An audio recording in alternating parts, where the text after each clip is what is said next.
So welcome back to this module. So in this module, we will build the FD calculator application. So let me first show you the final version of the project that we will build in this particular module. So this will be the project that we will build in this particular module. So you can see it has this nice reddish card-like structure. Then we have these sliders.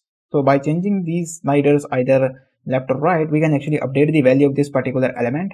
So if I actually invest 1 lakh, and if I change the rate of interest like to this particular 6.5, if I increase, or I can say that decrease the time period, if I click on now invest now button, then you can see invested amount is like 1 lakh rupees, and then the estimated returns, it's going to be 660.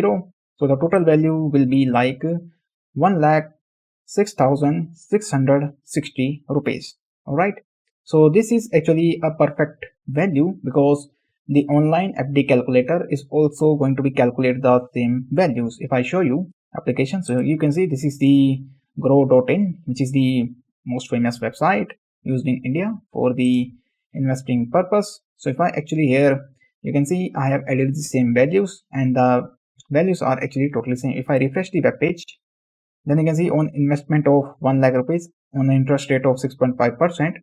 If I decrease the interest rate, means the time period, not interest rate, then you can see it's actually going to give us a same value, which is 6,660 rupees.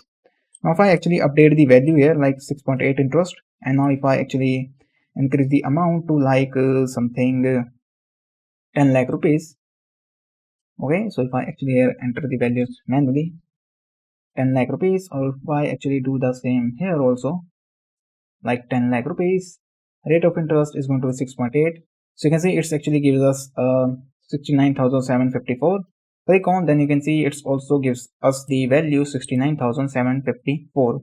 Now the results are totally same, just like in the final version of the application, means this real-time application. You can see it's actually a more professional application built by an entirely big website or a company. So that exactly it's going to gives us the same values, just like you can see it here. All right, so this will be the project that we're going to build in this particular module. So in the next lecture, we're going to start with the HTML part of the project.